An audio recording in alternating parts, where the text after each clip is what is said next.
Good evening everyone and welcome to the third special meeting of the 174th session of Queen's Literary and Scientific Society, or the Literarific. I am the Chair, Councillor McSwarren, and I'd like to thank you all for coming tonight and thank the Imagine Festival for inviting us to speak on such an important topic 25 years on from its implementation. Tonight's debate is This House Believes the Good Friday Agreement has failed our generation, and we are going to start with the vote of prior opinion.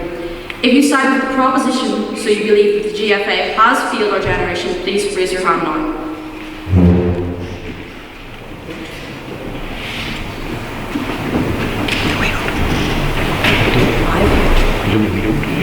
If you want to.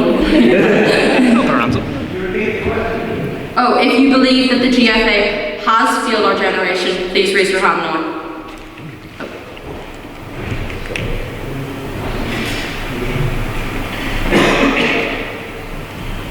Let's say 5. 6. We can't 6. We'll go for 6. Yeah, go for 6. And if you side with the opposition and believe the GFA has not failed our generation, please raise your hand now. Tough crowd.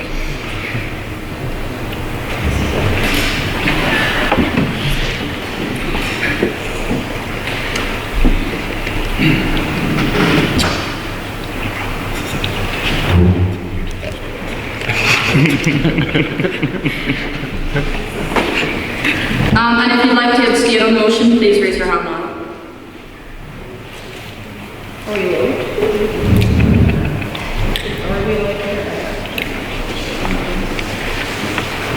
Can I have the vote of prior opinion? So, on the original motion, there were 6 votes for the proposition, 40 for the opposition, and 7 abstaining votes. Yeah, so right now the opposition have it. So brilliant. I'd like to introduce the speakers for tonight's debate. On the proposition opening, we have Tom Burns, who is a law and politics student at Queen's, as well as the current outreach officer at the Literarific.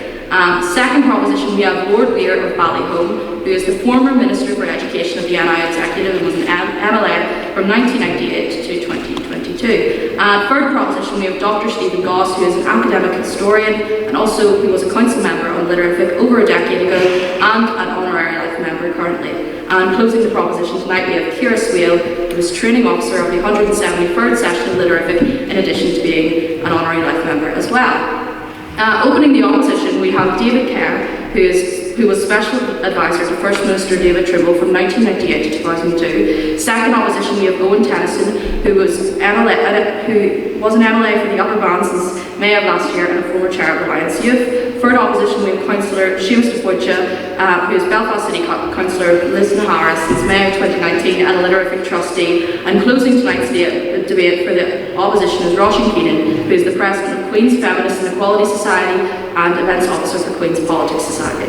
Now, before we start, I'd like to go over some rules. For guest speeches, you have 10 minutes to speak, and for students, you only get the 7 minutes we usually give you at Literarific. First and last minute will be protected time. You will know this is over once the bell rings. If anybody wants to POI, you have to put up your hand and say POI or say on that point. No barracking, so if you give a POI, please wait at least 15 seconds to give another one if they deny it. And please keep your POIs to around 10 seconds long. And also, if your POI doesn't get accepted, there is time for questions at the end, so save it for later. And with that, I would like to welcome Tom Burns to open the proposition. So just one question, just on procedure. If there is a POI or take POI, does that come out of the speaker's time or something? Comes out of the speaker's time. Okay, thank you.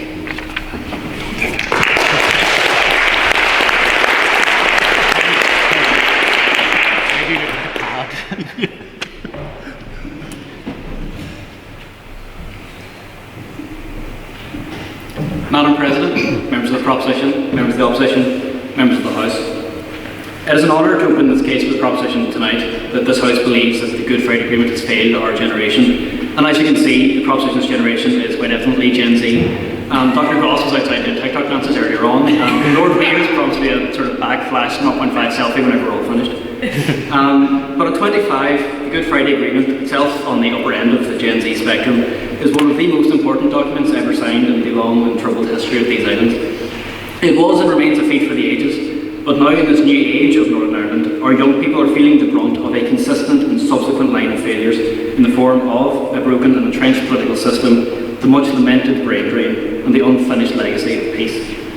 Now, I'll be honest, it's disappointing to see only one MLA here tonight, although I do welcome him. But I'd love to know what the other 89 are doing at the minute. The past year of political non-happenings up on the Hill is indicative of a quarter century of broken leadership and stop-start governance, which we can all agree is more stop than start. The power-sharing executive, and the jewel in the crown of the Good Friday Agreement, is by its own hand stuck in a continuous and seemingly eternal cycle of deadlock, division, election, deadlock, division, election, short-term executive, backstabbing, briefing out, dissolution, deadlock, division, etc., etc.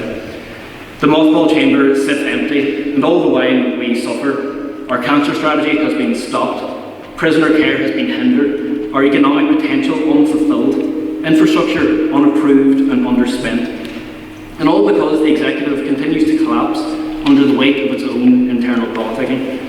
And I admit I do see this is in large part due to the immaturity and the myopia of some of our political leaders, but the system itself is an active neighbour. My apologies to my colleague on the proposition, but as an example, the DUP know that if they don't get their way on, let's say, the protocol or first mentorship, delete as applicable, all they have to do is refuse to enter the executive and everything grinds to a halt. And the same goes for all the other parties involved. What's more, the party knows that it isn't going to erode their base. A recent Lucid Talk winter tracker has the DP sitting steady at 25%, putting them well ahead of the closest unionist rivals. Now, many people blame St Andrews for the complete uselessness of our institutions, and that does have its part to play, and it's a strong argument to be made. But it has to be noted that we would not have had St Andrews in the first place if not for the total breakdown of working relationships before 2002. Dysfunction is almost ingrained into our system, and it's affecting all of us, and young people especially. It's taking away our chances and our opportunities. And as a direct result of our characteristic political instability, the North suffers from a chronic brain drain, with some of our best and brightest feeling no option but to leave in search of better opportunities elsewhere, whether for work or for study or just for a new life. Now, it's fairly obvious that I was not one of those people, and for that I do have the Very Honourable Lord Weir to thank and his fantastic algorithm which put me in this place today. But despite that algorithm, thousands of my peers have left home and most are unlikely to return. My friend Kate went to Manchester to study law with no intention of coming home. Aidan is in Dublin studying maths, he has no intention of coming home. Connor is in the United States studying science and has no intention of coming home. According to a Financial Times article from last year, over 17,000 young people left in 2018-19, with only 3,000 people staying. And of that 17,000, 2/3 are not going to come back.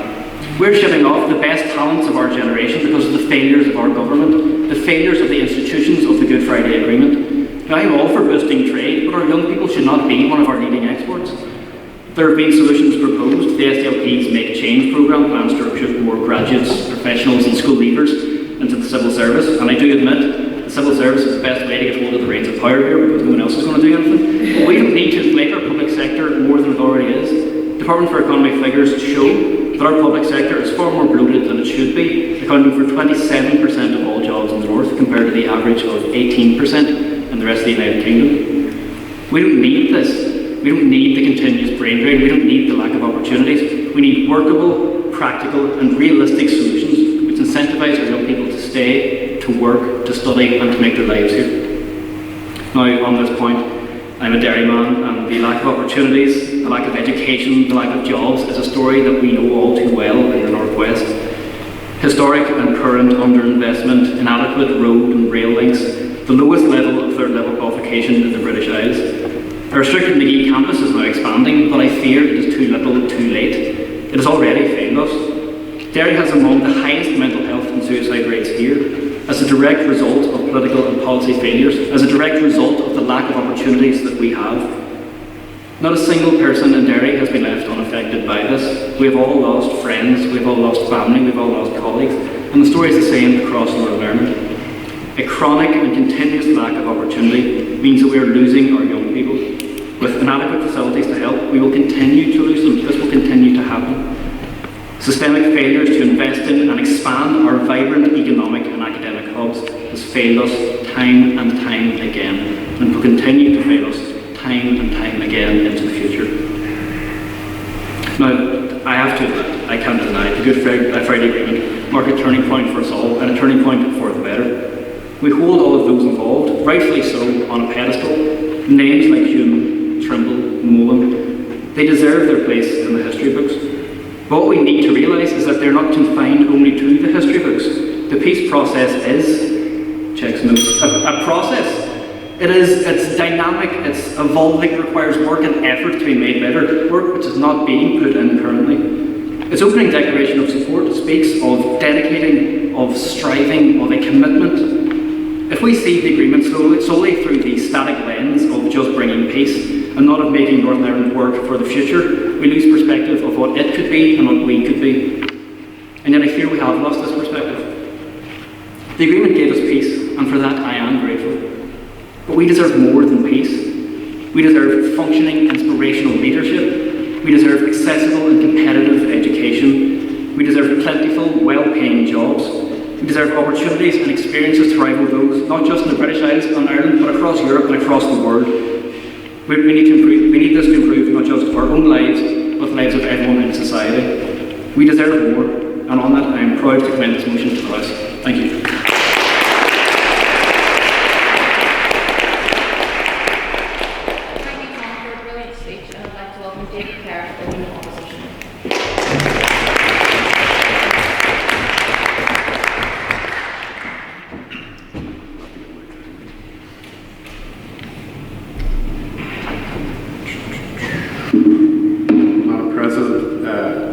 Ladies and gentlemen, thank you very much. It's a great pleasure to be here tonight in this remarkable anniversary year. My view on the proposition before us tonight is very simple. The Good Friday Agreement didn't fail this generation, it saved it. In order to properly examine whether the Good Friday Agreement did fail this generation in the 25 years since 1998, we need to compare the experience of my generation in the 25 years before 1998. I was born in 1974 in County Fermanagh. I come from the generation, and Ryan mentioned this as well, that grew up with Bloody Sunday, Bloody Friday, Kingsmill, Brighton, Enniskillen, Shankill and Graceville. The generation of Arlene Foster who couldn't even travel to school safely because the IRA put a bomb on her bus. The generation of John Finucane, who had to witness his father murdered in front of him in their family home.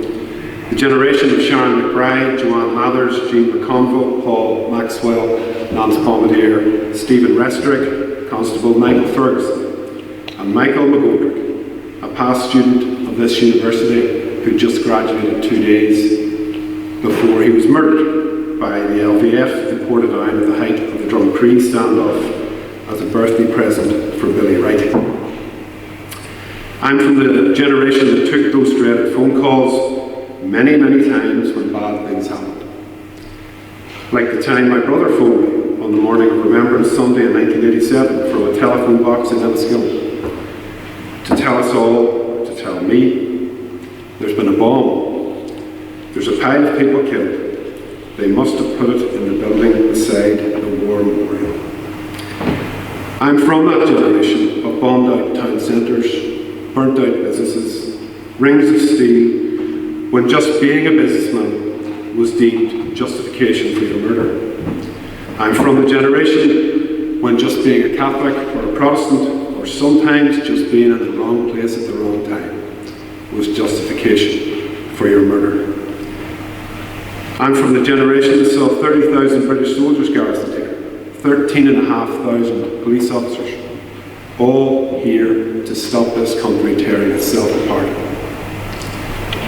I'm from the generation of 25 years of political failure, of nearly 4,000 deaths and many thousands injured, traumatised and displaced. That was my lived experience before Good Friday 1988.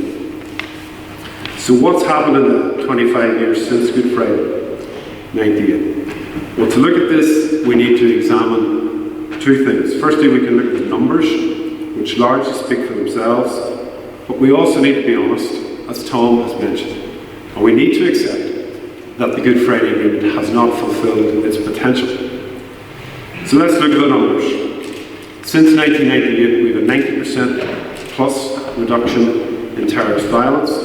Our GDP in Northern Ireland has increased double, in fact, to 47 billion. Unemployment is down from less than 8% to less than 4%. Our GDP per capita is up from 13,000 to 26,000. Our tourism industry in 1998 was a £220 million business, generating that in revenue. It's a £1 billion industry today. Our renewable energy sector is booming. It's the big success story of devolution, as a matter of fact. Last year, 51% of our electricity came from renewable energy sources. This was a project and an initiative that was led by Arlene Foster and by DETI and by the Northern Ireland Executive. We have exciting companies in Northern Ireland now, in the hydrogen space, in technology and pharmaceuticals. Belfast is a hub for AI, blockchain and fintech companies. We have a buoyant film and arts industry. Our devolved government has built new roads, new hospitals and schools.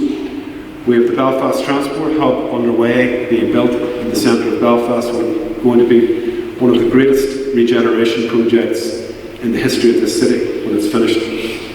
There is evidence of transformative change in every county in Northern Ireland since 1990. Could it all have happened under direct rule against the backdrop of terrorism and bombings? I don't think so. I don't think so.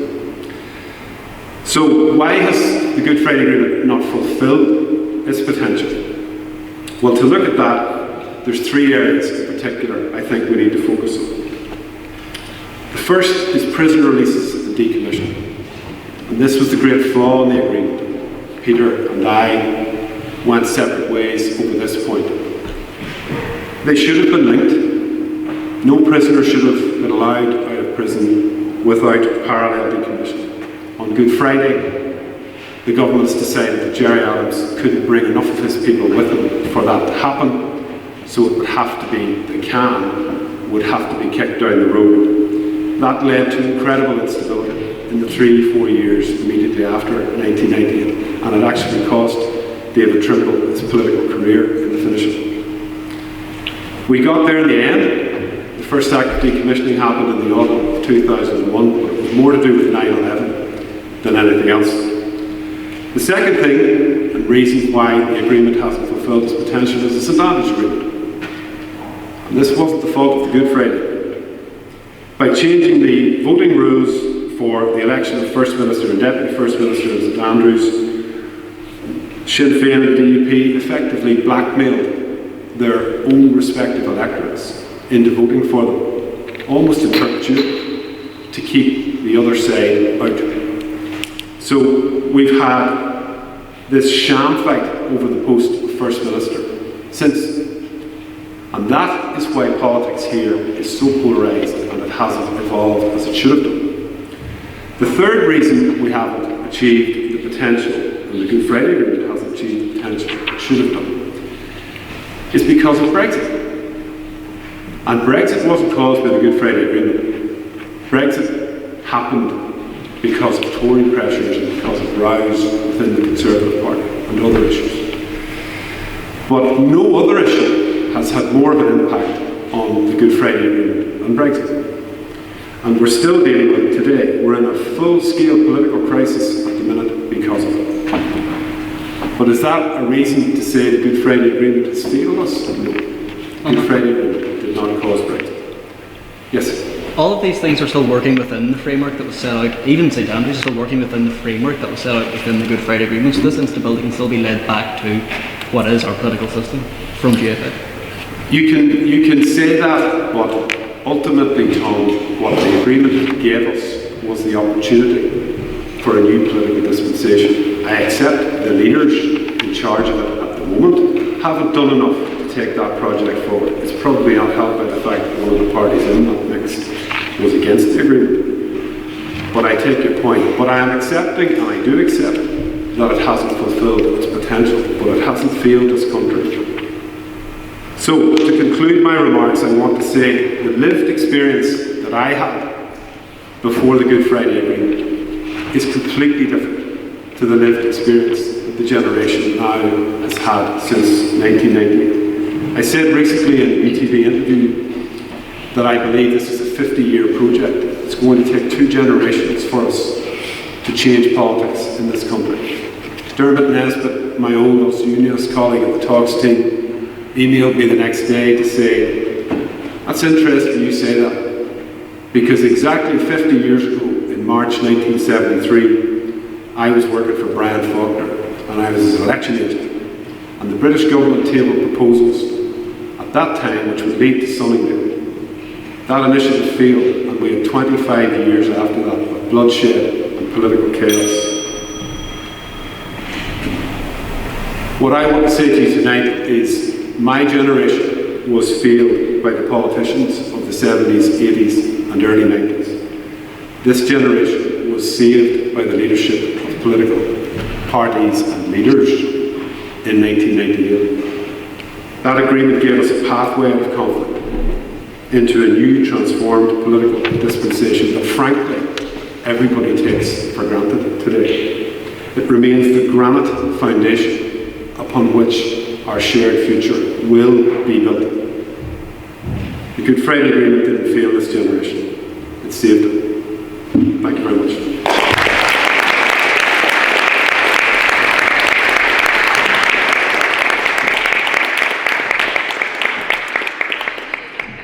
Brilliant speech, and I'd like to welcome the Lord Mayor to the second.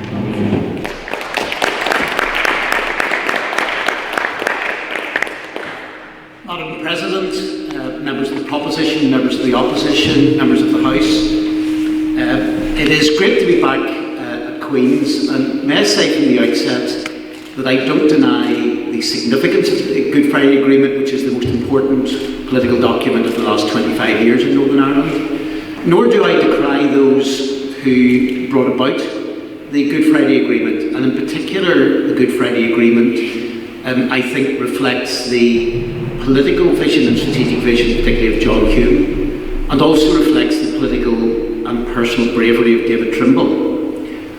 And I appreciate that in speaking for the proposition, I'm in danger of being caricatured as a pantomime villain, a bigot at least, an opponent of peace at worst. But I think it is important, from a historical and political point of view, to challenge received wisdom and indeed perceived consensus, not least to explain why over 250,000 people voted against the agreement. That's more than just simply a few people who will say no to any agreement. And I would contend that the agreement, the successes which have been attributed to it are, generally speaking, not novel, nor indeed are they, I think they are also at times exaggerated and misplaced. And at the heart of some elements of the agreement have left us with a legacy which has been deeply damaging to society in the long run. So let me take those points.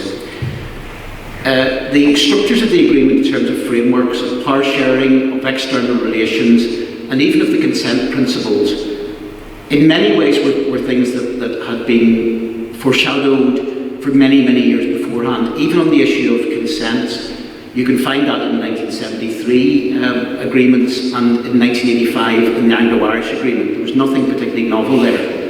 Séamas Malin perhaps rightly described the Good Friday Agreement as Sunningdale for slow learners. The framework that's been established under the agreement in terms of political structure is still pretty much with us 25 years on, but it is not one which has had unparalleled levels of stability. As indicated, the Assembly itself has collapsed on 4 or 5 occasions, and on other occasions has been in deep levels of stress and trauma, with the end result that over that 25-year period, roughly about 40% of that period has been without government in Northern Ireland. So I don't believe it has brought, from that point of view, a level of political stability, albeit that I think in terms of some of the structures were effectively inevitable, and it's difficult to see precisely where there would be much in the way of a direct alternative. Central, of course, is the issue of peace. And undoubtedly, we're a lot better society for having peace in Northern Ireland. There was never any justification for terrorism or violence on either side of the community. there was always an alternative. But the role of the Belfast Agreement in providing that peace, I think, has been exaggerated. I don't believe it is the prime motivator. Why do I say that? Historically, by the late 1980s and 1990s, there was never, I have to say, within the Unionist or Nationalist community, a majority of people who supported violence. But by that stage, the level of tolerance of violence had reached a point at which it was becoming more and more untenable for paramilitaries to continue. And it was becoming more and more apparent that terrorism itself, in any shape or form, even if you leave aside the moral problems of it, was simply futile. The situation, for example, of the IRA, they were not forcing the United Kingdom simply to break up as a result of their terrorism. The British government was not withdrawing. And indeed, for the aim of achieving a united Ireland, the terrorist campaign forced Unionists into a position where they became more and more determined to remain part of the United Kingdom. Terrorism had become, by the early 1990s, futile, which is why we started to see the ceasefires on both the Republican and Loyalist side. And the longer that went on, the more untenable it was to go back towards terrorism. Hastened, I suppose, in future years by the events of 9/11, there was not a pathway back to the Troubles. The Good Friday Agreement, I think, may well have hastened the blockage in that pathway, but we were not, thankfully, going back to the Troubles. But in addition to the potential successes, which I don't believe were as strong as it has been indicated, I think there are two very major strategic flaws with the Belfast Agreement. First of all, I think it led to a corruption of democracy, and David has already alluded to this. By the failure to grasp the issue of decommissioning and to say to those who were connected up with paramilitarism, there is a direct price that has to be paid to be part of the democratic process as regards government. Give up your guns, support the police. That issue was fudged on Good Friday, and it blurred the lines between terrorism and democracy. It bedeviled the process for a number of years to come, not helped, I have to say, by the failure of successive British governments to be tough on terrorism. And in blurring that line, it contrasted. It is not only did it mean that there was a long period which didn't happen until after St Andrews, where actually those who were committed to democracy had to demonstrate that by support for the police and the rule of law.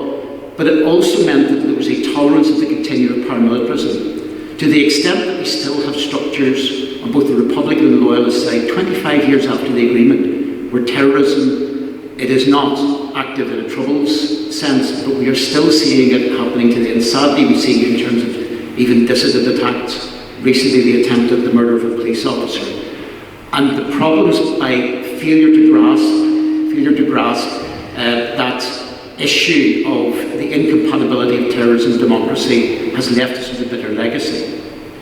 And secondly, I think, particularly as regards the prisoner release, which was, I think, the most significant reason for so many people voting against the Belfast Agreement, it led to a corruption of justice. Because it said there are some people who have committed crime who are not as guilty, not as culpable as others who have committed non-political crime. The early release of terrorist prisoners sent out a very dangerous signal to our justice system.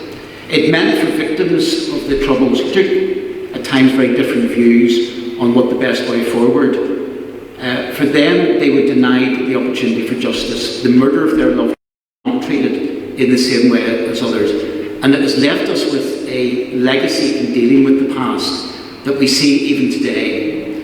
Next week in the House of Lords, for instance, we will be debating a further stage of the Legacy Bill. But the Legacy Bill owes its genesis to the decisions taken on Good Friday as regards prisoner releases. And it contrasts sharply what happened with terrorism, contrasts sharply with the approach that was taken, for instance, in the police force, where the name of the Royal Ulster Constabulary dare not be spoken as a result of some of the changes that were put there. That was a deep imbalance as well. But it's not simply about the past.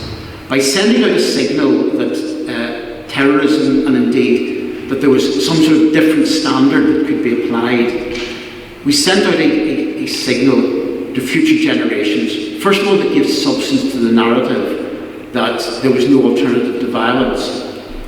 It gave a level of justification and still acts as a fuel towards the opportunity for men of violence to seek a new generation to support them. And indeed, the argument is that if it wasn't completely wrong in the 1970s and 80s, then why would it be wrong today? I think that the corruption of justice is something which is deeply harmful to our society, and again owes its genesis to the Good Friday Agreement. Can I say in conclusion, look, it is undoubtedly we are in the nature, and I think a very healthy debate tonight, that we face a binary choice. Life often is not like that. It's not always black and white. It's about the greys in the middle. And to that extent, therefore, I think there is a complex answer. But I would contend that in terms of the Belfast Agreement, there was a missed opportunity to have better systems of stable government. There was a missed opportunity for community cohesion and healing. And there was a missed opportunity to tackle terrorism. And that is why, while it's up to the House to make its final decision tonight, I would urge you, therefore, to support the proposition to actually say we could have done better and we should have done better. Thank you.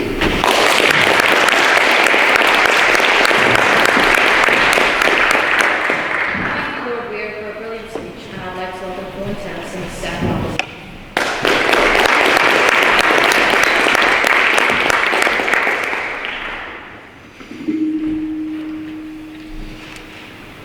Madam President, members of the proposition, members of the opposition and members of this House.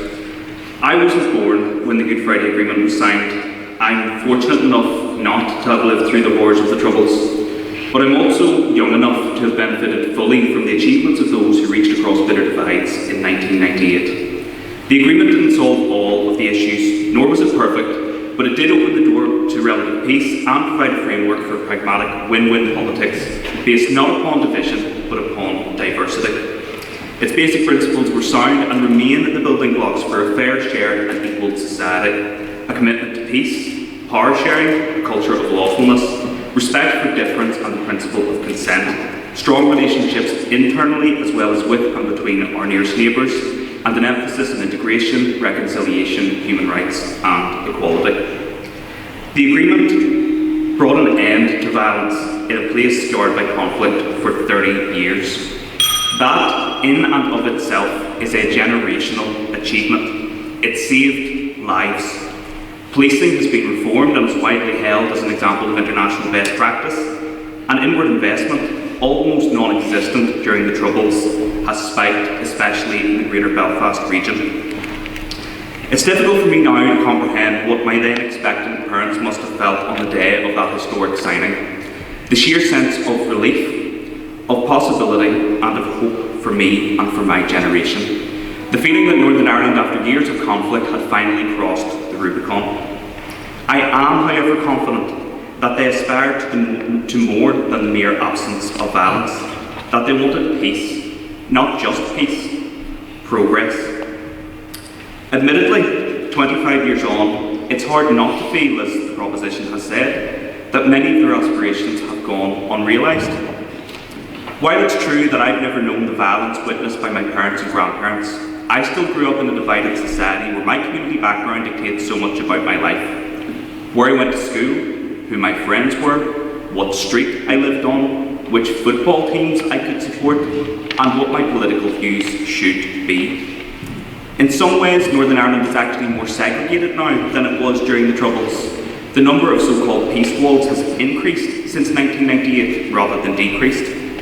The hard graft of reconciliation and of peace building, promoting shared housing and growing integrated education, has too often been ignored, or worse, actively frustrated by local political parties.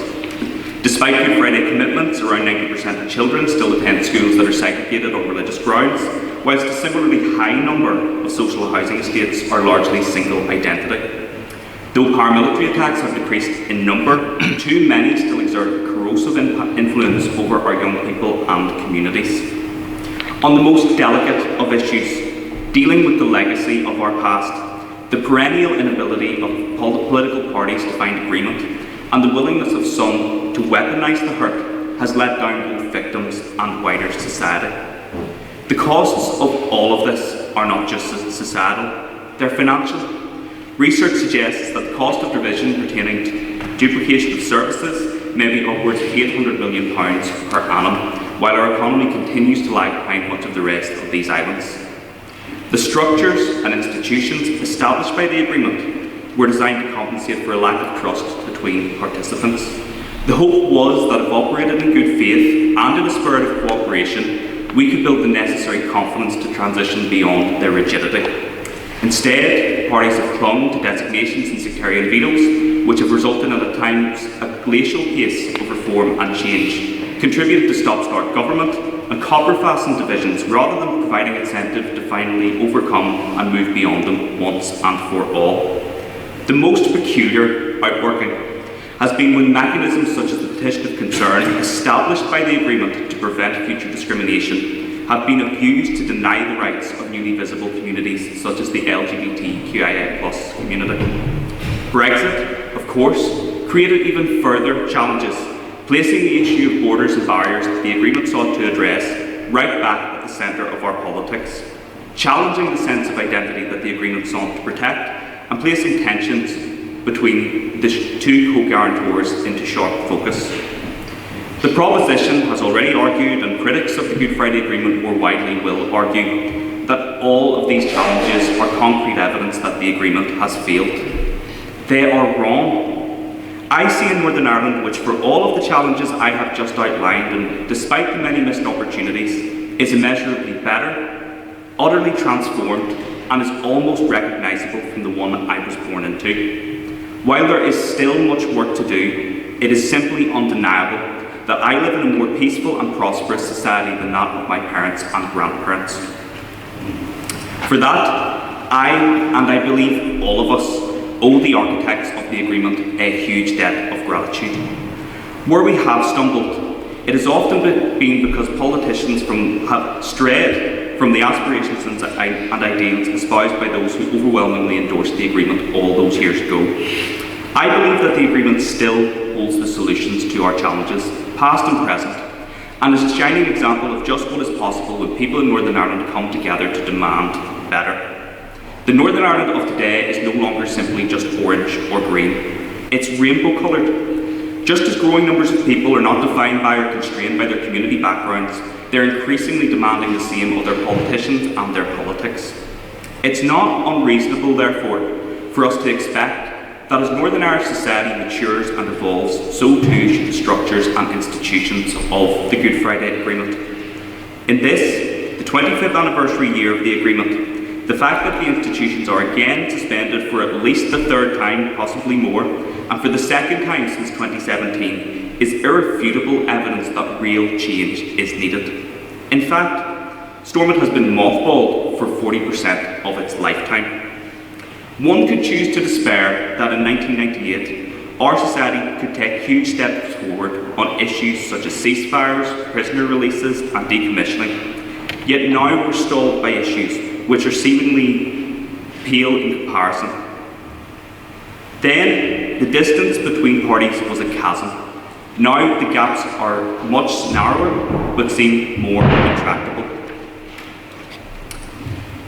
But I refuse to give in to the counsel of despair. I choose to believe that what we were capable of once, we can be capable of again.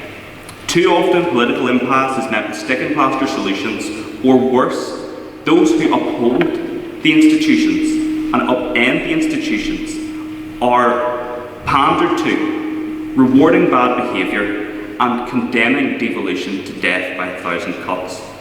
That is precisely why Alliance has set out proposals for reform, consistent with the principles of the Good Friday Agreement, but recognising candidly that the inherent instability of the structures created to implement them, and providing solutions to prevent this generation from being condemned to government by nationalist versus unionist straitjacket for another 25 years.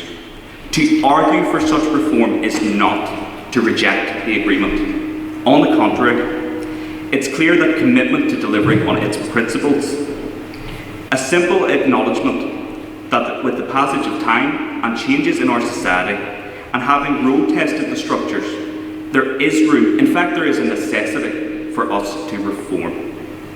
Of course, in its wisdom, the agreement presciently allowed for its own evolution, making provision for a review 5 years after its signing. 25 years on, and despite our calls, no major review of the structures involving all of the parties to the agreement has ever taken place. Our proposals enshrine power sharing, respect the right of every party to be in government by virtue of their electoral mandate, but they respect the right of the people of Northern Ireland under the agreement to have sustainable, stable government by removing the ability of any single party to hold progress to ransom. No one will be excluded, unlike the current absurdity where everyone is. And if we're honest, it's highly unlikely that either of the two main parties would walk off the pitch if they knew they could no longer take the ball with them. 1998 was a foundation on which to build a better future. It was not and never should be the ceiling of our ambition. The last thing that we can afford to do is become complacent, or worse, delude ourselves into thinking that our work is finished. Building an integrated education system, the promotion and representation of women, delivering a Bill of Rights are all promises yet to be delivered for this generation. Madam President, in closing, on these issues and on so many others, the failure does not lie with the Good Friday Agreement. It lies with those politicians who have never implemented the agreement, with its institutions to ransom, and who are willing to squander the peace and progress we have achieved over the past 25 years. So let's return to the spirit of the agreement, reform the structures, make them fit for our current needs, and recapture that vision of a modern, progressive, inclusive Northern Ireland, diverse but united, and totally at peace with itself and our neighbours. Thank you.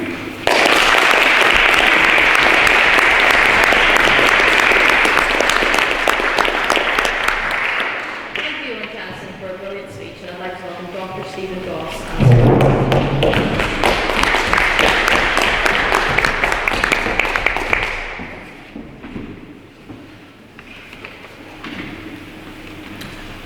Madam President, my Lord, ladies and gentlemen, members of the House.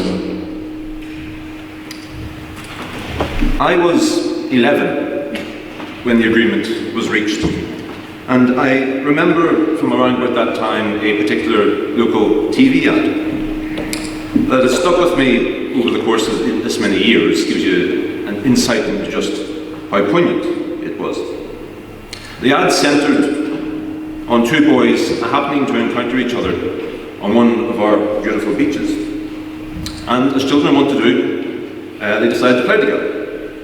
Having great fun in each other's company, they tumbled down the sand dunes, and as they did so, the contents of their pockets spilled out. As they helped one another to collect their possessions, they see that one had, I think it was a GAA medal, and the other had a badge bearing William of Orange. Horror and disappointment then cloud both their faces as they realise that their new friend is from the other side. But then they smile, realise it doesn't matter, exchange medal for badge as a sign of fraternity, and carry on playing. As they run along the beach together, the tagline reads, "Wouldn't it be better if it was always this way?" That was the future that the agreement offered my generation and subsequent generations. A quarter of a century on, has it been fulfilled? Sadly, the answer is no. As the opposition have conceded, we still have over 100 peace walls. There are more peace walls in Belfast now than there were in 1998. Despite lip service, education has not been integrated. Living in Andersonstown but working on the Shankill, I cross the peace line daily and remember the adolescents from both sides, a generation, bear in mind, born after the agreement, arranging to meet at the interface for what they called a recreational riot. Young people with no memory of the Troubles fighting one another because it has been instilled in them that the people on the other side of the wall are their enemies. If that is not a generation failed by the promise of the agreement, then what is?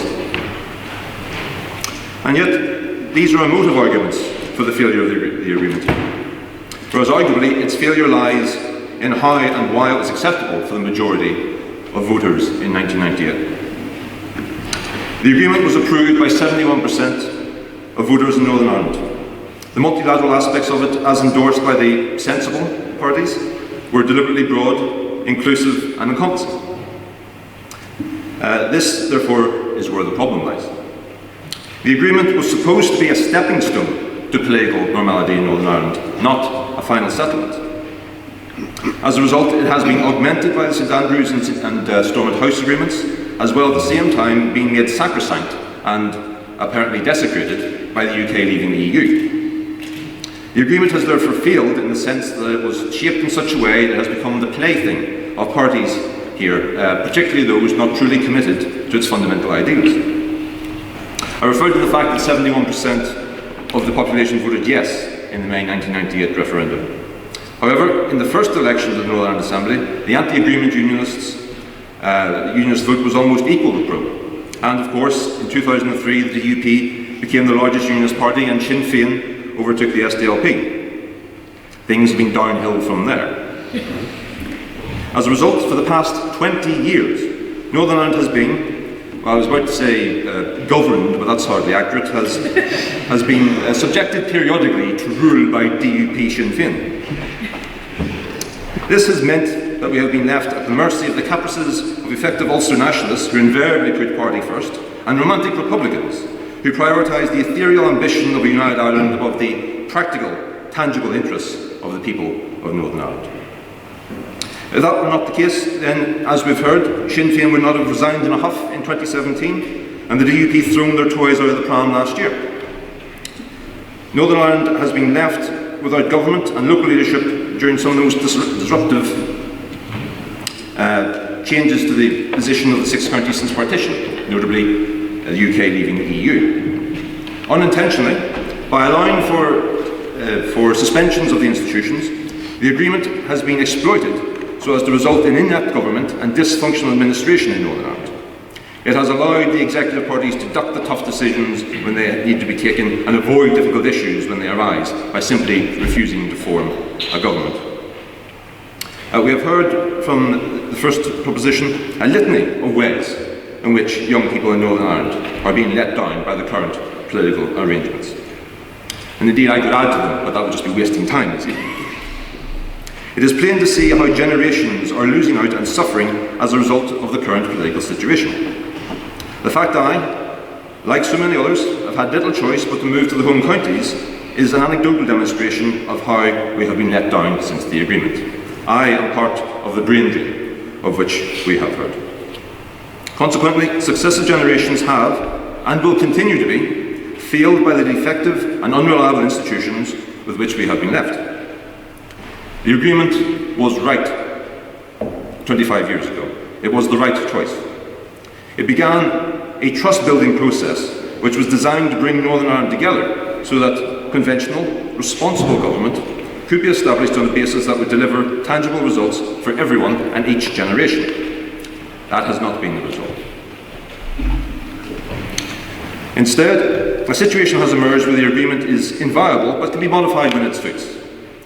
While acknowledging that the agreement was right, good and has done so much to maintain peace in Northern Ireland, we heard at the beginning reflections on what Northern Ireland was like before and how far we have come. The arrangements it solidified are no longer working. They are not working within Northern Ireland, across the UK or at the international level. The dominant executive parties are in no small part to blame for this, but the agreement has failed to deliver on its promises and expectations. Beyond ensuring that our society has not stepped back into violence, it has failed to fulfil the hopes which produced it and which ensured its popular acceptance. It has failed successive generations. It is failing this generation. Perhaps worst of all, such is the nature of the politics that it has produced that the only people who go into Northern Irish politics are the Cllr who currently constitute our politicians. We should be grateful for what the agreement has given us. Yet, that does not mean that we must turn a blind eye to its failings. The longer we do, the more generations it will fail. I beg you vote for the motion.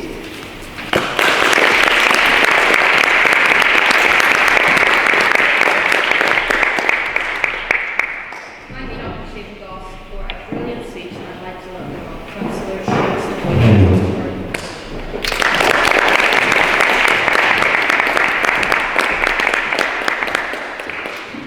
Madam President, first of all I want to begin by apologising and saying I know you had my party colleague Matthew O'Toole booked for this evening. Unfortunately Matthew couldn't be here, and unfortunately you've ended up with the much less handsome and much less debonair Belfast City Councillor, though I hasten to remind Matthew that actually Belfast City Council continues to function at this moment in time. we are actually trying to get some of the job done. I have a number of remarks this evening, and I didn't prepare anything in advance because I was actually quite interested in hearing the argument of the proposition before taking a considered view of some of the things I've said. So I've scribbled down some of my thoughts, but I want to begin first of all by reflecting on 6 names that for me have a very personal connection to the violence that we've experienced in this place.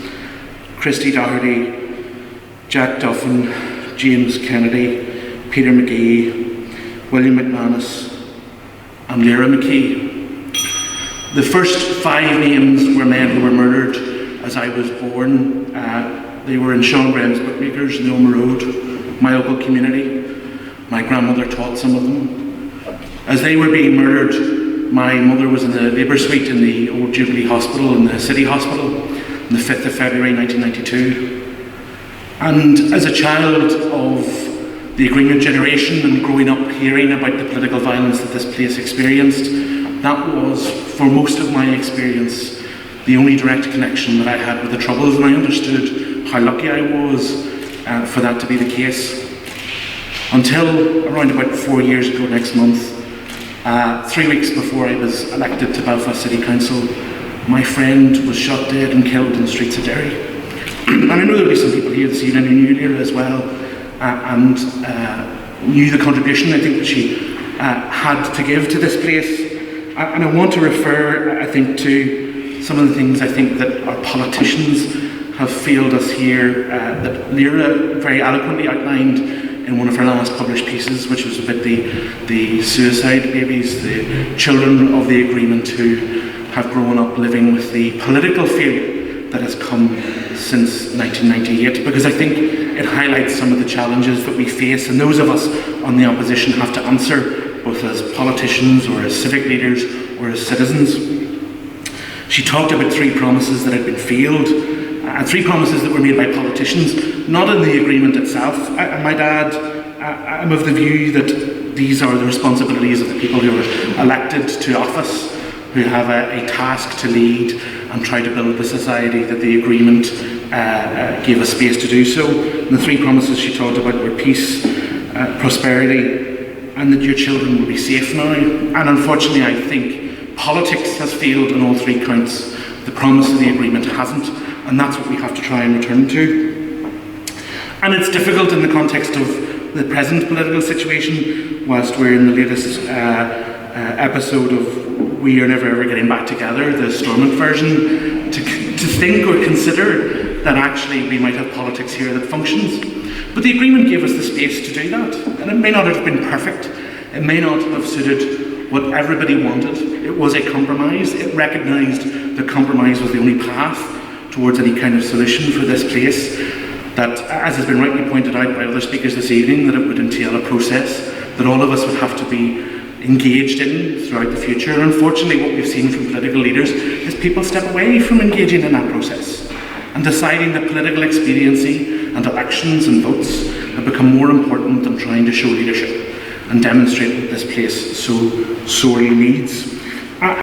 In coming to that, I do want to actually contend with some of the points made by one of my fellow opposition speakers, which is about the economic development that has existed post-agreement.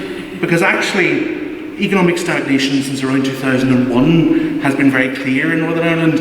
Our investment in infrastructure levels and in construction, the number of planning applications even have sat at a level round about equal to where they were in 2001 since the agreement. And it's no strange thing that kind of coincides with the significant periods of instability that started to occur in the early 2000s post-agreement, whenever the Assembly started to collapse because people didn't have any faith or confidence in the political leaders of this place to deliver. And that has left behind, I think, a legacy of underinvestment and a legacy of challenges that our politicians have failed to grasp. But yet again, the agreement gives them the opportunities to do so, but for political reasons people have chosen not to face those issues. And I think of things like 10 years ago, 15 years ago, we were considering questions about Belfast light rail, but it was more politically expedient for us to choose a bendy bus and go with a glider. We're still waiting on investment in the A5, one of the most dangerous roads in Western Europe, where people continue to die on every year. We're still waiting to see any kind of movement on expanding rail services into the West after they were closed 60 years ago.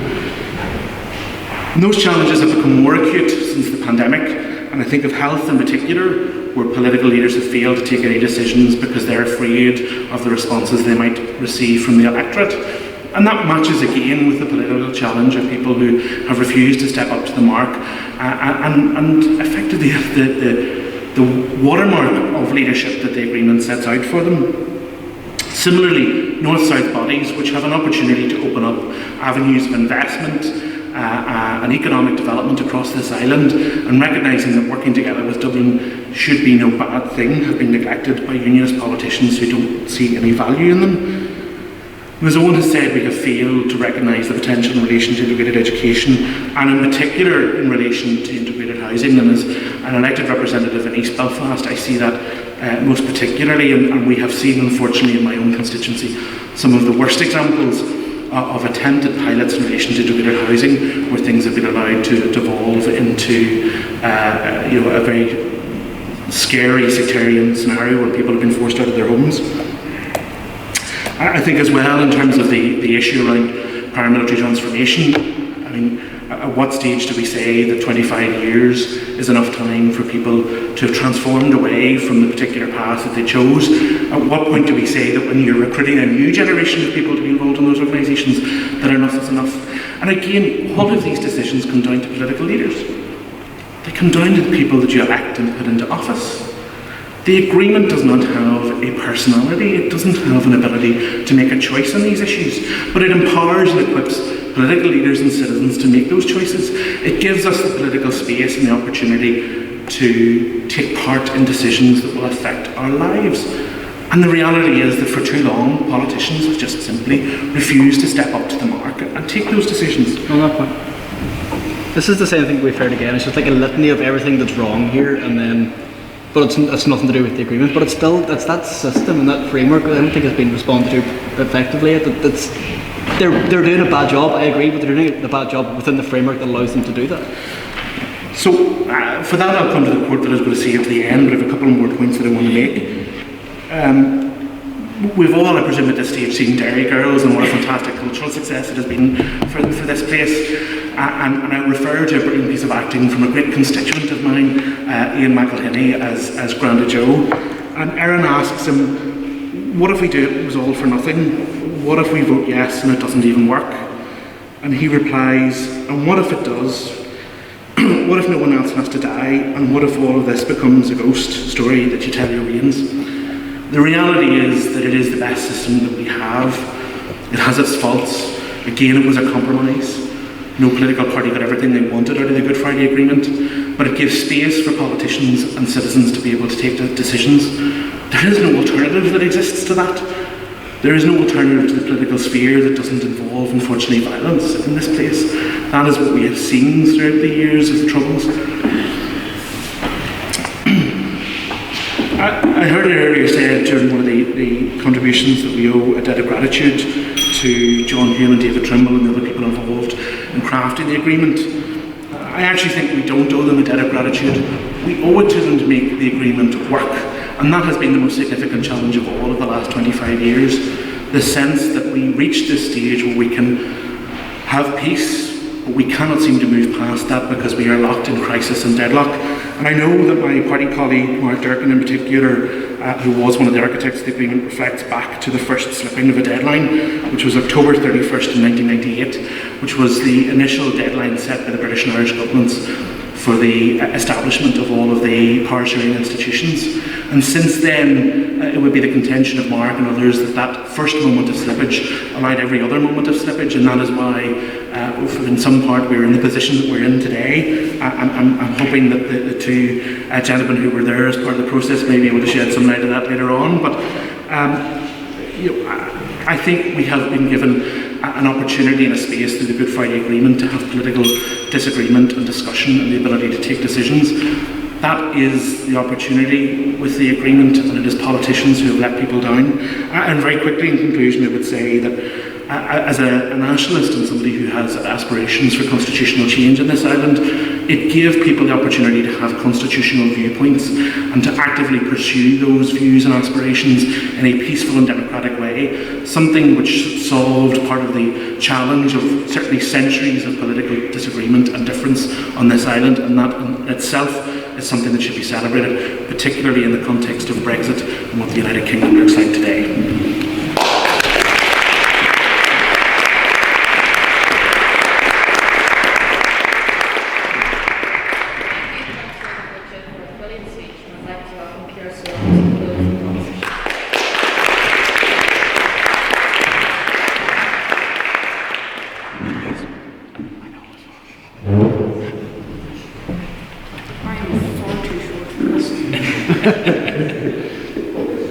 Hello, yeah, that works. Alright, so young people don't want to be here anymore, with up to 2/3 deciding not to return after graduating in Britain. Why is this? Well, it's due to three main reasons. It's sectarianism, an unstable government, and low economic prospects. All issues I'm going to prove stem back to the Good Friday Agreement. I'm going to start off by quoting directly from the Good Friday Agreement, where it says, "We firmly dedicate ourselves to the achievement of reconciliation, tolerance, and mutual trust." Right, so I think that's the main crux of this entire thing, because we've heard here tonight that all of the faults that are said on our side are due to politicians, right? But I think it's quite naive to think that after 30 years of direct conflict and centuries of indirect conflict, that unionists and nationalists would be able to work together indefinitely. And it created a government that's divided not on parties or policies, but on whether you're green or orange. As the GFA states, that in order to go into government, you have to classify yourself as either a nationalist, a unionist, or other.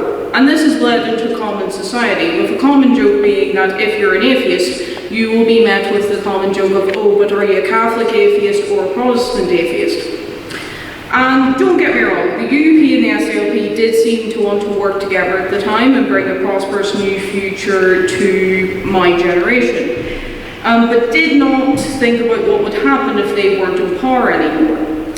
And that quickly came to fruition, as with the rise of Sinn Féin and the DUP, this has caused 20 years of orange versus green politics, with bread and butter policies taking a back seat in order of divisive and often sectarian rhetoric to drum up support and votes with the youth, which the youth had to consume as they grew up, entrenching those divisions for years to come.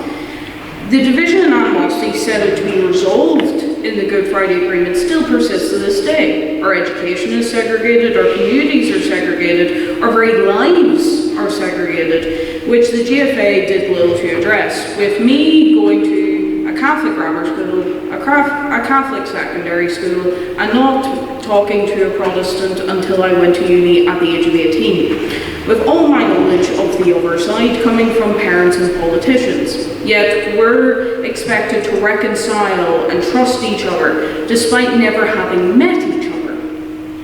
And good luck talking about anything political in Belfast without getting shushed by one of your friends because you have no idea who could be listening in.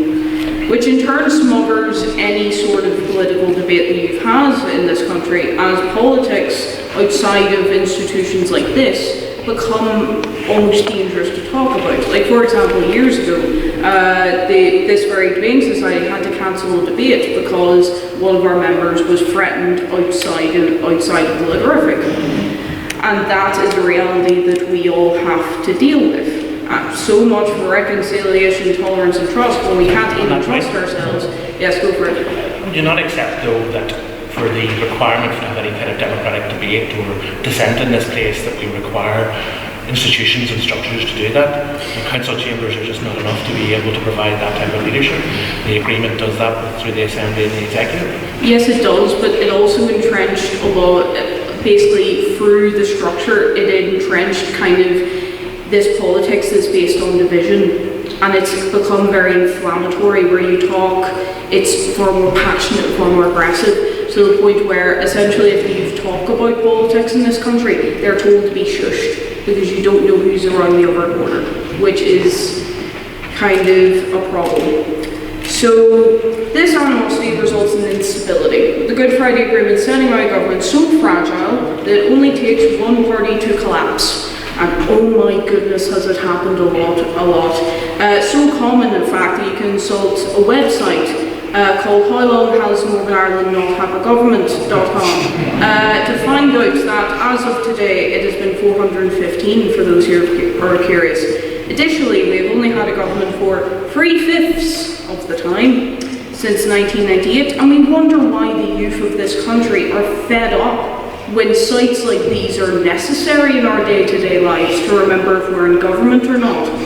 So, and this instability costs us money, because the annual budget cannot be agreed upon unless the Assembly is in session, which means that over the years, the public sector that helps our young people progress in life through education, health, infrastructure, you name it, has had to scramble around to carry out its basic function. This also means that companies, the people that give us jobs here, have been more hesitant to invest here because, well, it makes sense, because essentially it's a coin toss whether you're going to have a government or not to allow the permit to establish businesses here. And this has led essentially to our economy suffering.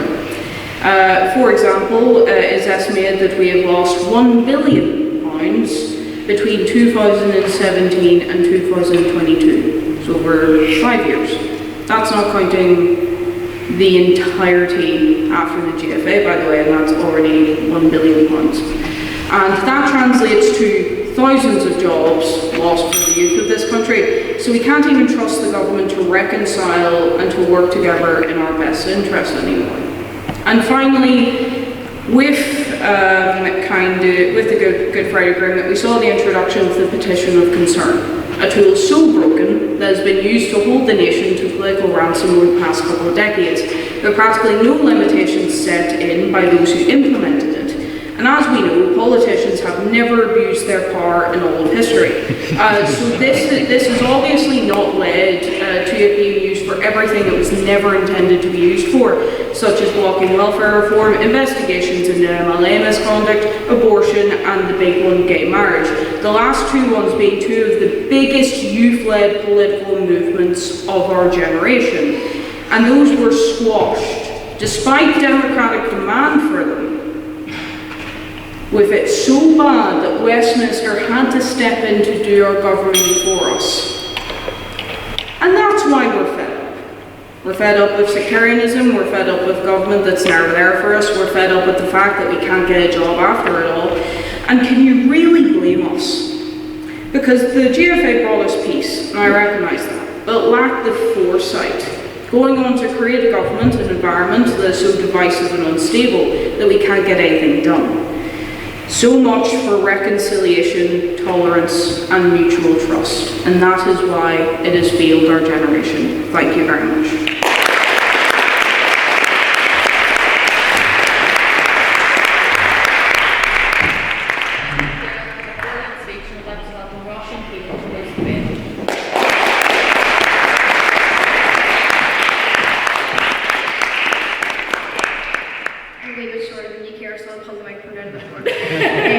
Folks, this motion tonight is that the Good Friday Agreement failed our generation.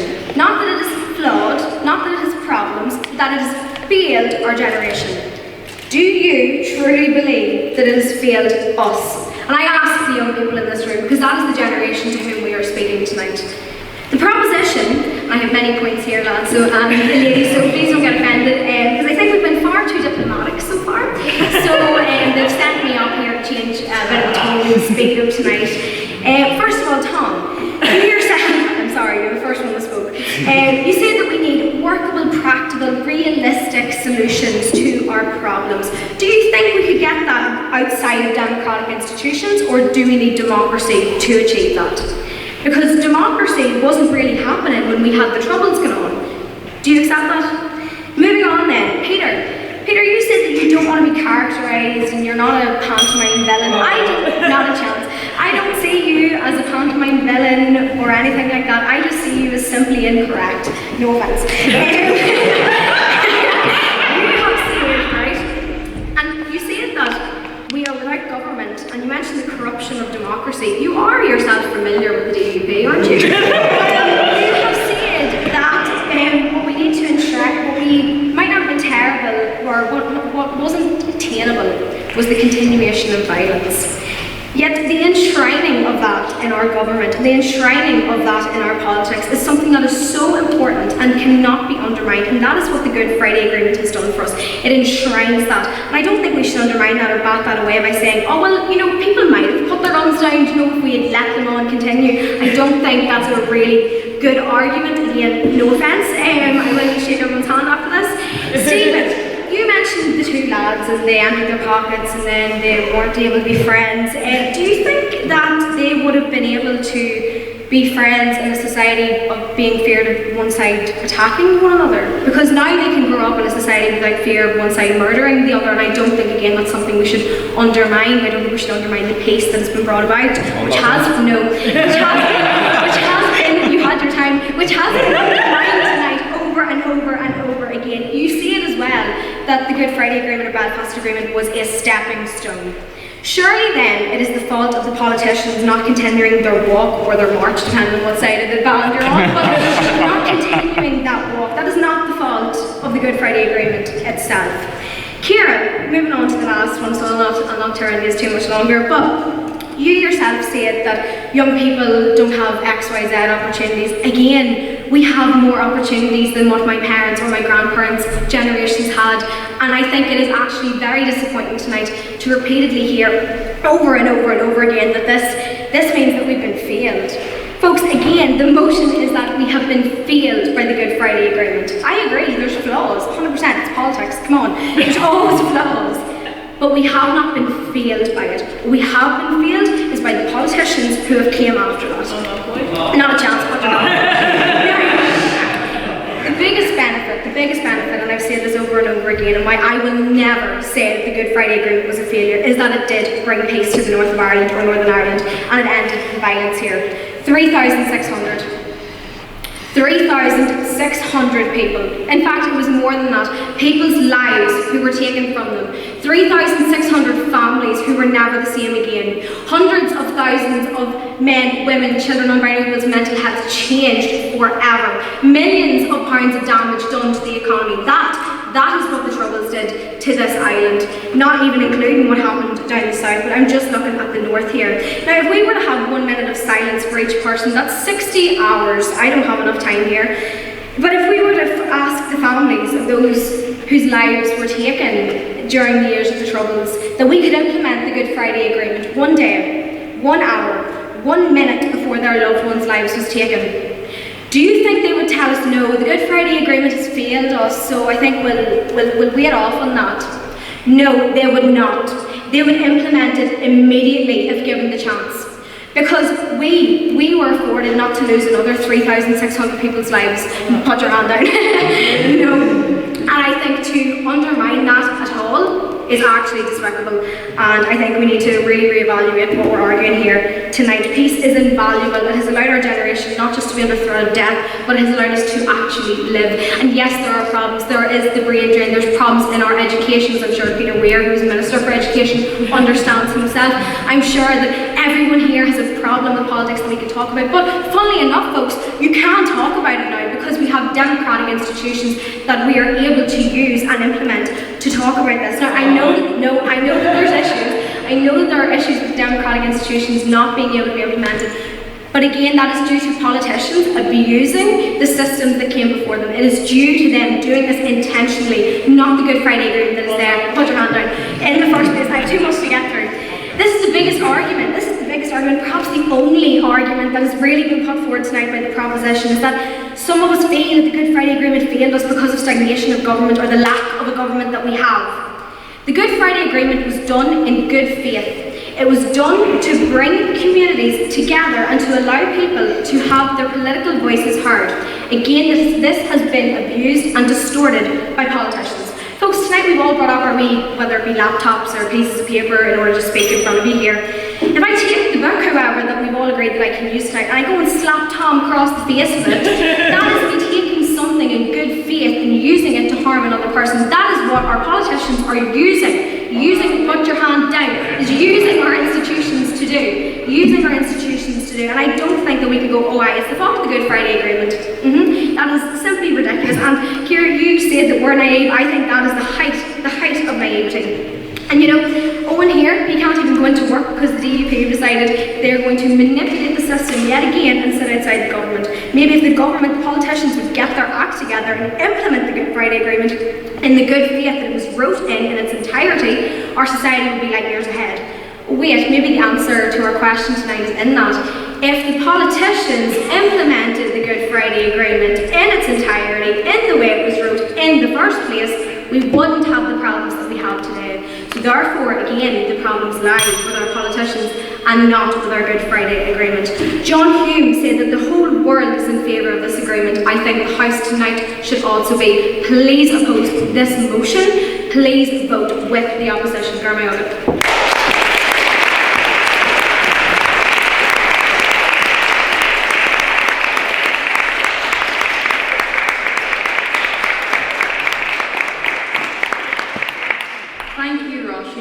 brilliant ending speech. The standard of debate has been absolutely outstanding tonight, and I'd love to hear some audience questions. Now, how it's going to work is I'm going to say, for example, is there a question for the proposition? You'll ask the question, one person from the proposition can respond, and then a person from the opposition responds to that person from the proposition. So, are there any questions for the proposition tonight? Good job, Yeah, if you want to just project your voice, please. I have a question to the second speaker of the proposition tonight. Whenever you're aware of the situation in the 1998 and what could have been achieved and said, what missed opportunities, I was wondering if you could say a little bit more about what the alternative might be at the time, if there was another agreement we could have had, and for a different future around at that time. Well, look, I think, as I indicated probably earlier on, I think that the biggest missed opportunities was around issues around decommissioning.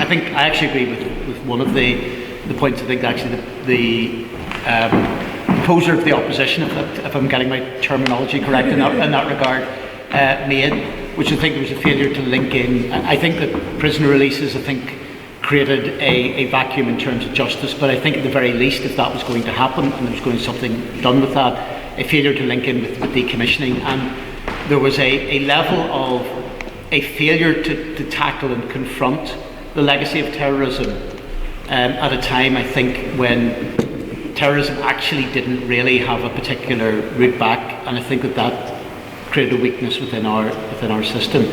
I think it is also the case.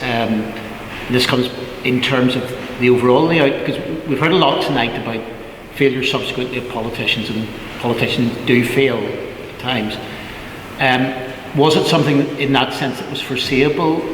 Because clearly, by definition, a lot of the blame will attach to the DUP and to Sinn Féin. I remember a friend of mine who subsequently became a representative of the Ulster Unionists many years later, saying a week after the agreement has created structures which incentivise communal advantage, that the party that can shout the loudest and fight the loudest for their community will be the one that will rise to the top.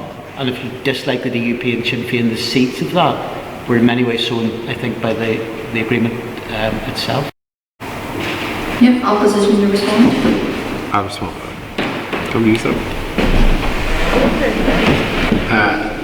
I think that's an excellent question, because that's the question that is always asked within unionism.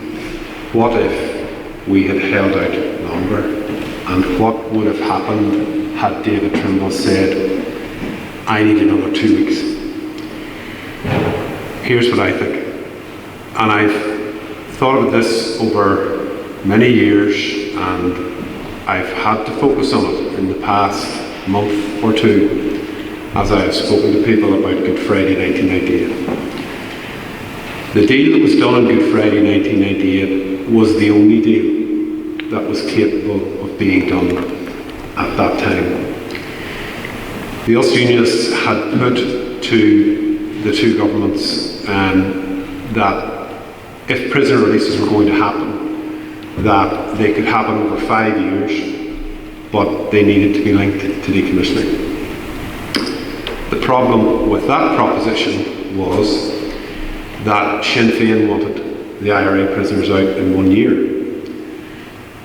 Gerry Adams and Gerry Kelly specifically, had spoken to David Irvine of the PUP, and David Irvine said, I don't think the unionist community are going to wear that. Could we not do it in 2 years? So between the Loyalist parties and Sinn Féin, they agreed it would be 2 years. And David Trimble was told by the Prime Minister and the Taoiseach, I suppose, that that was as good as it was going to get. Now, we can talk to the cows come home as to whether, if David Trimble had said, well, that's not good enough, I'm not having this, we would have had to walk out at that point. Gerry Adams, I don't believe, could have carried the IRA and the Republican community with him had he agreed to what we wanted. So we ended up in a situation with a very, very precariously, finely balanced compromise that was the only compromise that was going to work on that day. So I spoke at a thing with Barney Rowan of the BBC recently on that issue as well. And what the outside world couldn't see at that time was what was going on within republicanism and the huge compromises that republicanism were making to be in the talks and to agree to the constitutional aspects of the agreement that this man and others in the Ulster Unionists negotiated with the SDLP. I believe, and it's a regret clearly of mine, that there wasn't linkage, but I believe it wasn't possible to get it on that day, and we had to take it or leave it. Great. Do we have any questions for the opposition? We'll go to Dermot at the back.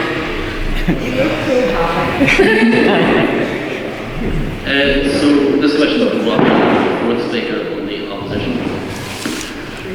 You mentioned how it's the feelings of politicians, it's the feelings of people that the Good Friday Agreement and institutions have let people down, have let our generation down.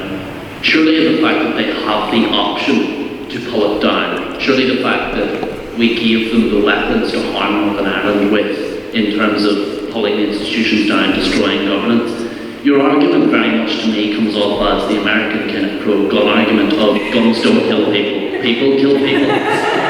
Surely that argument, and what I ask you is, do you not recognise that by handing those institutions, handing the opportunity to pull governance down, that therefore it's that rather than simply because politicians suck? Now, granted, believe me, no one has torn into Lord Weir as much as I did when he was Education Minister. I think politicians are really bad. I'm not defending them, as everyone in this panel knows. But what I'm asking you is, do you not recognise the dangers of handing such institutions to politicians and giving them the opportunity to tear everything down?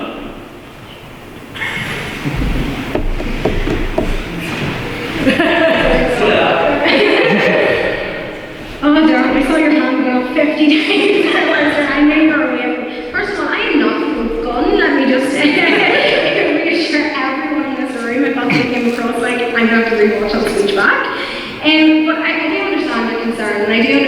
it's a fairly, I wouldn't say it's a convoluted argument, I would just say it's a fairly grey argument as is everything with the Good Friday or Belfast Agreement.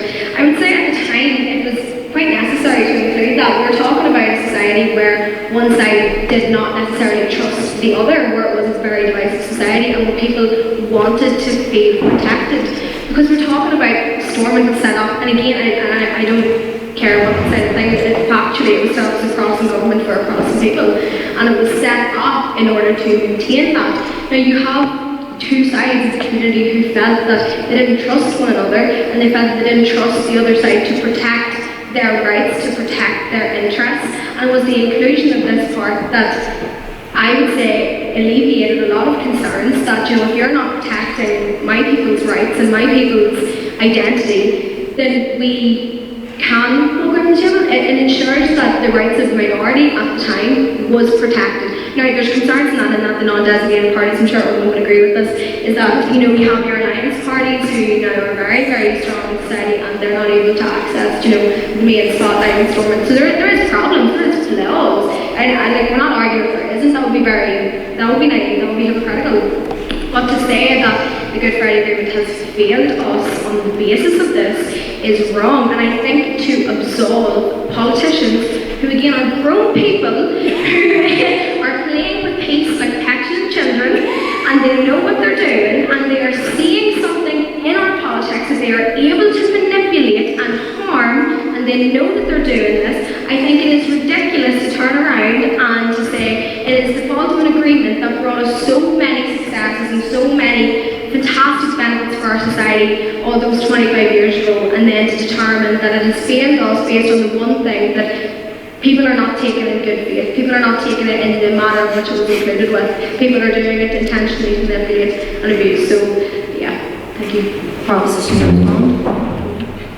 Alright, so I said this in my speech, I think I'll reiterate this. The Good Friday Agreement set out a structure of government that requires two sides that have been fighting directly for 30 years and indirectly for hundreds of years to get along for it to function. And I think we can all see the logical flaw in that setup just out the bat. The fact that it requires both sides to just get to agree on practically everything, and if they don't, it forces the entire government down, is a flaw, especially since there's no penalty to this, if that makes sense. They don't lose their salaries. So basically what happens is, okay, we don't agree with this, we'll bring the entire government down, which essentially usurps democracy in a way as well. Essentially there have been things like the LGBTQ issue and the abortion issue that have gotten democratic support on this island, and they haven't been able to be implemented, because every time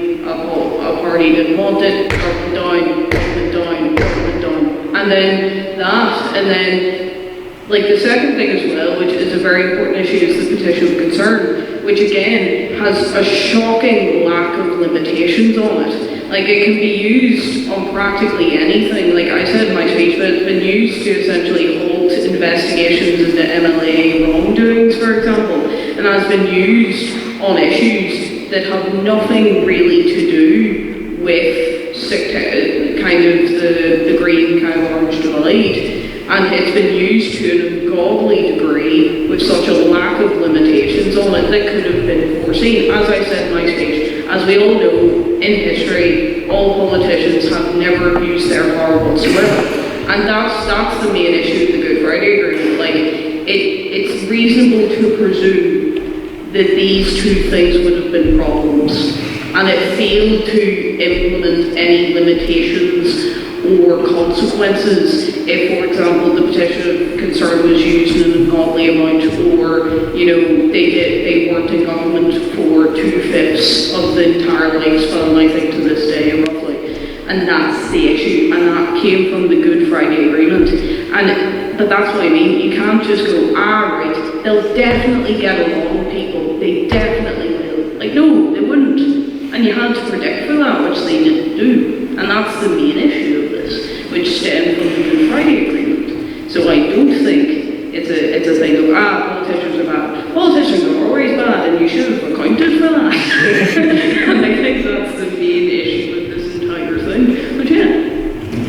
And do we have any abstaining questions? So not necessarily for either side. Oh, yeah. Hi, thanks. It seems to me, having listened to both sides, that the main question actually is what does it mean to fail? Because, I mean, almost every speech follows the same structure. We have these problems, but, and then the but was, it's still good, or it's still bad. And, you know, there's an exception to that, which is we have the thing about decommissioning, and there can be disagreements about how that ought to have been done, or how the reason the prisoners ought to have been done, but I just maybe, if you give some clarity, decide on what would it actually mean for it to fail.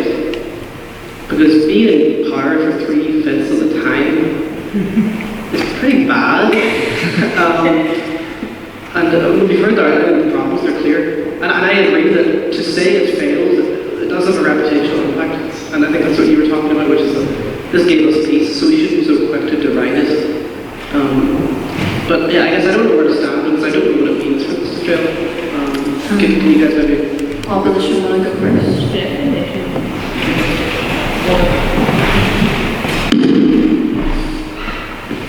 Not being really cliche when back to that Dairy Girls quote about like, you know, what if it doesn't work? Well, I think in the first instance it is that, and I always believed this up until 4 years ago, that it was success was people not dying, and then I had like a personal experience of knowing someone that died because of political violence here. So there is a question about how much success can be measured on that, and I think then the second kind of measure of success is what space actually is there for political debate and discussion, and do people feel that they can have political debate and discussion in space without it resorting straight away to positions where people feel that they're afraid and people feel they're threatened, and if they can do it in social circles and it not be a big deal. One of my closest friends is a DP MLA, and we kind of have a bit of a running joke about when we go to the pub who gets more abuse, me or him.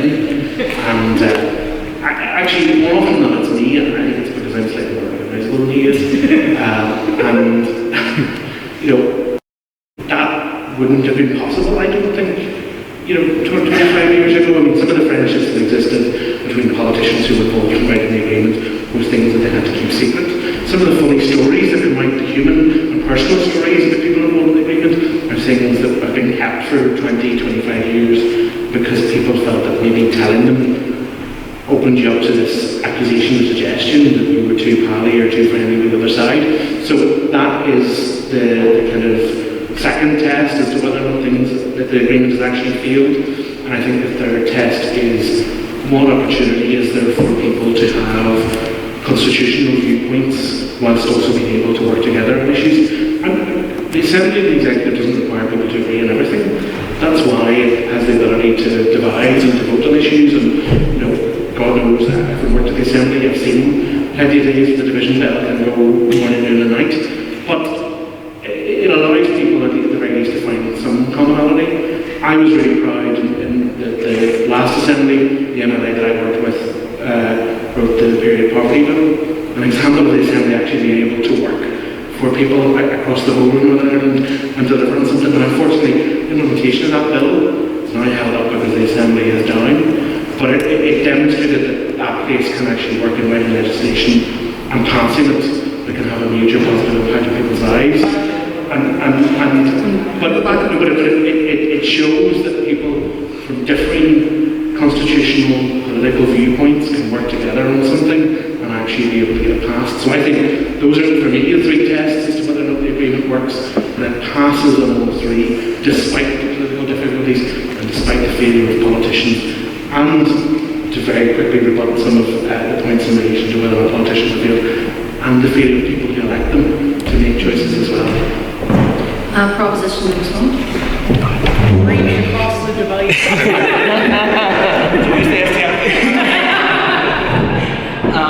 On the topic of what failure is, I think the US metaphor is an interesting one that I might try and continue. I see the Good Friday Agreement, and I think a great many people do see the Good Friday Agreement in Northern Ireland back in the day as sort of the base layer of what Northern Ireland is today. It is it's effectively our political constitution. It sets out the frameworks of the institutions that we have, of the society that we have.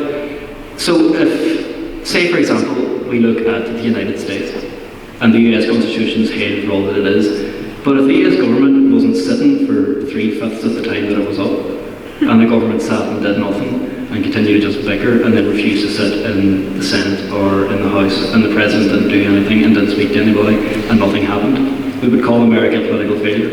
And we'd be looking for, I don't use the word constitutional change because it's kind of loaded in this context, but we'd be looking to change the Constitution somehow. I think, and I'm aware, we've all said it, I think that the Good Friday Agreement gave us peace, and none of us are taking away from that, and the idea that we are is absurd. We're all happy there's peace. Peace is a good thing. We can all agree that peace is good. Yay for peace. But it's everything that's come after that. I mean, talking about space for debate in social circles, I mean, Ciara mentioned there still is an uncertainty and that feeling of sometimes unsafety of speaking politically in a social environment, of what you want to say and who's listening, which is it's an old trope that has probably gone down through the years, but it's still there and it still exists.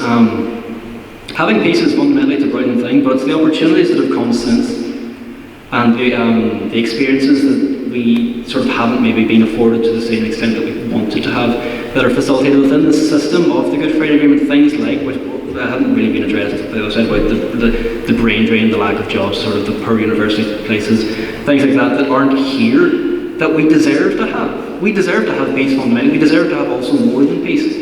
Having a peaceful society is brilliant, but having a peaceful society that works is more important. I don't think we have that. I think there is fault to lie, certainly from one more batch of politicians, Peter, I apologise, and politicians, but there is also certain, we have to look at this in the round and see that the politicians are playing in the playground that was made for them by the Good Friday Agreement. Brilliant. So now we move on to our vote on speaker ability. So this isn't about your own personal opinion. This is what side you think had the most convincing points and spoke best tonight.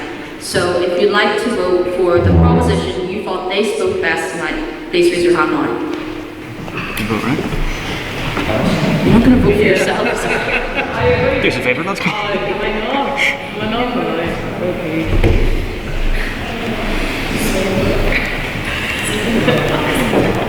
You get that? Okay. And if you think that the opposition spoke best tonight, please raise your hand now. Look good. I think you.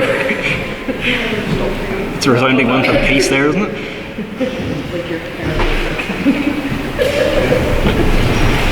And if you'd like to abstain because you don't think that either spoke best or you just can't decide, please raise your hand now. Who thought we were rubbish?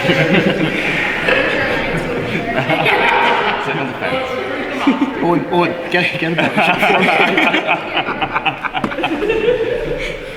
Better to be in the middle of the road than in the gutter, Peter. Could I have the floor? More likely to hit back car in the middle of the road. On the question of speaker ability, then there were 14 votes for proposition, 30. Goodness. 7 abstaining votes, which means that the opposition still has it.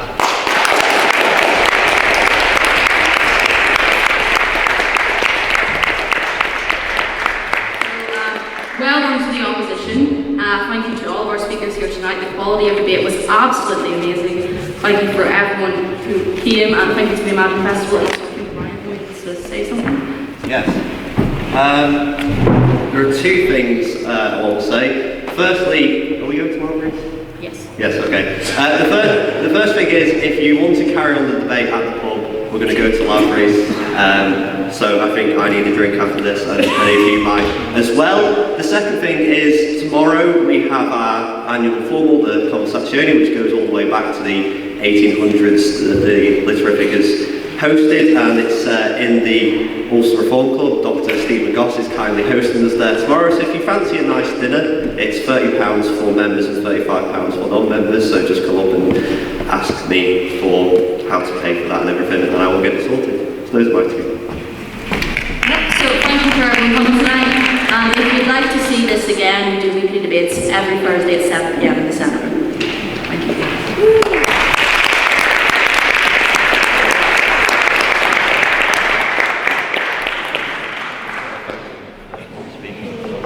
Very good.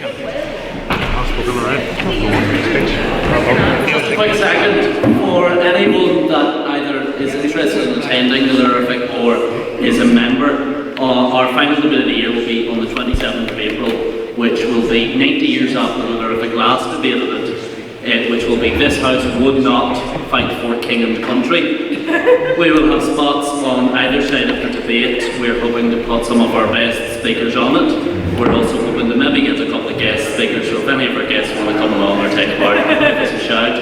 But if you want to sign up, find me in the